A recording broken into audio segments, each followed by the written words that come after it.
Today I want to talk to you about how to find out exactly which items in your inventory are going to be charged a long-term storage fee. Twice a year on February 15th and August 15th, Amazon charges anyone who has items being stored up in an Amazon fulfillment center. They charge them a long-term storage fee for any item that people have multiples of at Amazon warehouse. Amazon automatically just gives you an exclusion for one item, but say if you have 5 items up at Amazon warehouses, then 4 of those will be charged a long-term storage fee. And sometimes in January and sometime in July, Amazon sends out an email called the Aged Inventory Notification. And this is warning Amazon sellers about upcoming long-term storage fees, and it kind of gives them some information on how to find out what items are going to be charged this long-term storage fee, and maybe some ideas for how to avoid those long-term storage fees. And that's what I want to talk to you about today. It's really neat what Amazon has done. Amazon's come out with a brand new report so you can see your long-term storage fees, which items are affected by the long-term storage fees, which items have the highest fees, which items have the lowest fees, which items you have the most of in stock. All those types of things you can see now in Seller Central. Before, and I even had a whole blog post about this on my blog at fulltimefba.com. There was a whole blog post where I told you about how to download this special report, how to copy and paste it over into Excel, how to delete certain columns so you only saw the columns that were necessary to figure out which items were going to be charged a long-term storage fee. It was really confusing, but there was a way to figure that out. But Amazon now has a new report that will show you which items are going to be charged long-term storage fees and gives you quick links to do something about it, whether you want to lower the price, whether you want to advertise, whether you want to create a removal order, a lot of different options. And I want to show you that report today. So let's check it out.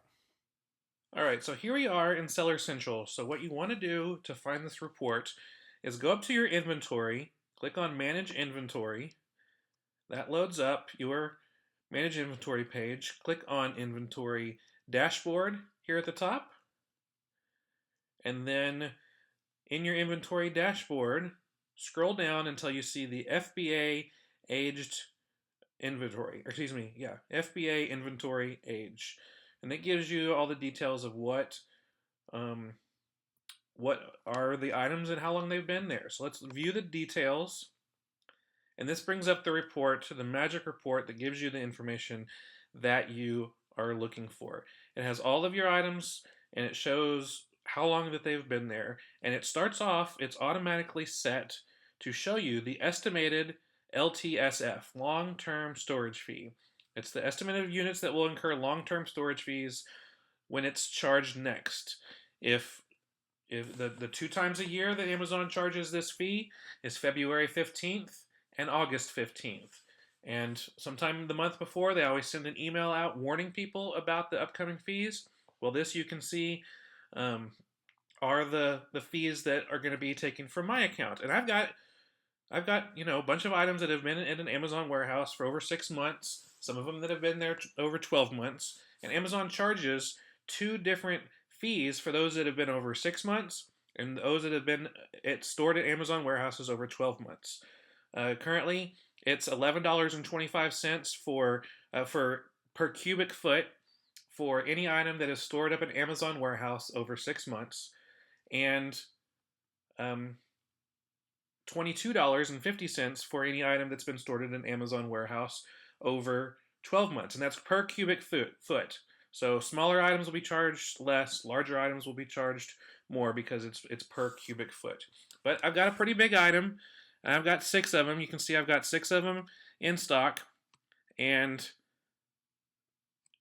Amazon gives you a freebie where you can keep 1 item stored at Amazon. You'll only be charged the monthly storage fees, not the long-term storage fees on 1 item. But you can see here, there's going to be 5 that are going to be charged an estimated long-term storage fee, and they're guessing it's going to be around $12.36.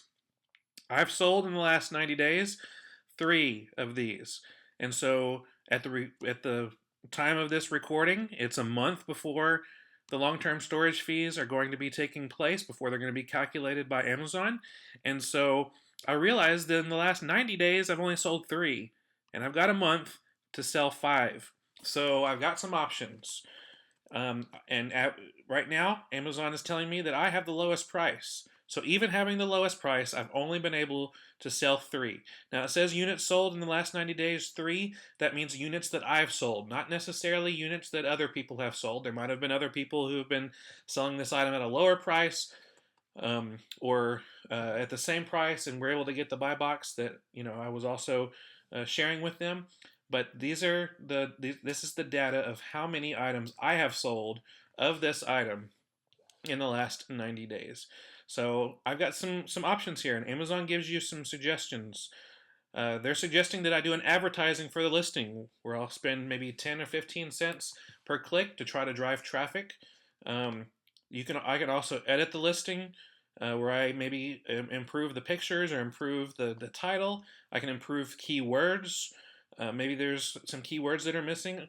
I can lower the price so that maybe my $9.99 price is not good enough. Maybe I should sell it for cheaper, or create a removal order where I either can destroy the item, or I could set up a removal order where it is returned back to my house, and I could either sell it in a garage sale, donate it, do something with it.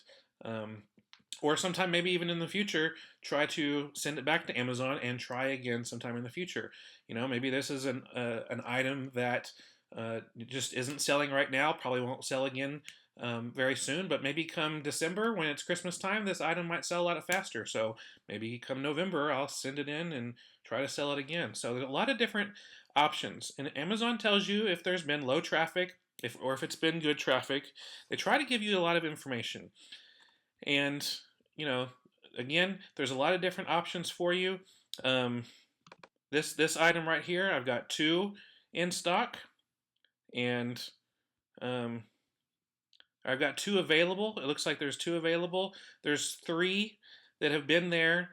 So one of them must either be on reserve right now, or being moved from one fulfillment center to another. So that's why it says that there's 2 available, that I have 3 in stock. It's a little trick Amazon does sometimes. Sometimes they'll just move an item without you knowing about it from one fulfillment center to another to try to spread out those items.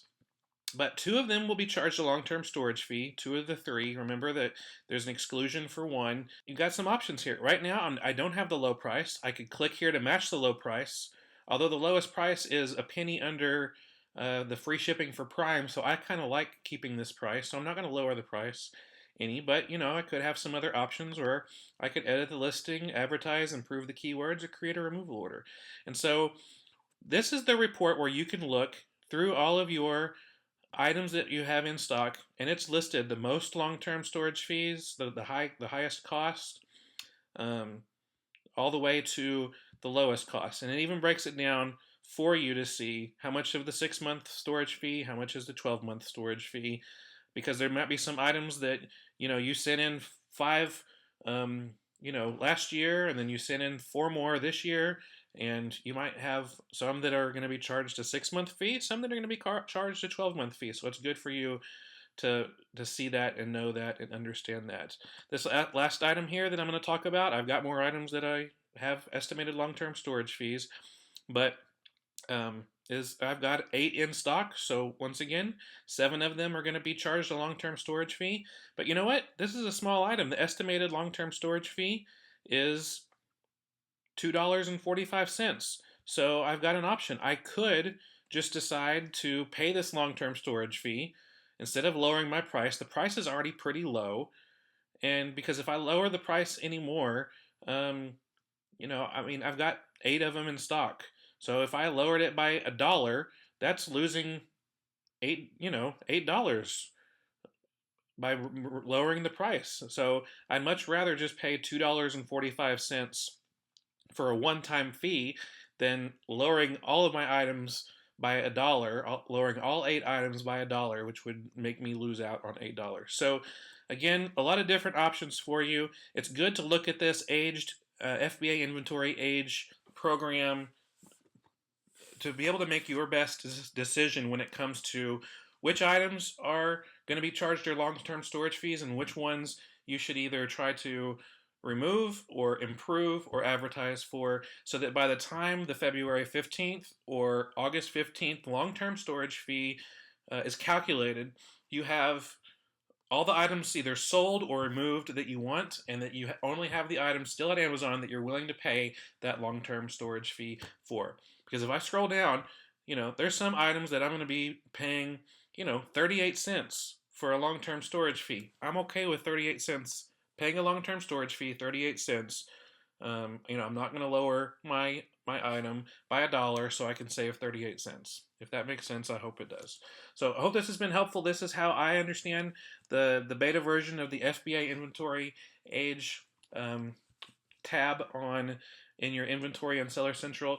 And I hope you're able to take this information and make the best decision for your business. That's all the time we have for today. Thank you so much for watching. I really appreciate it.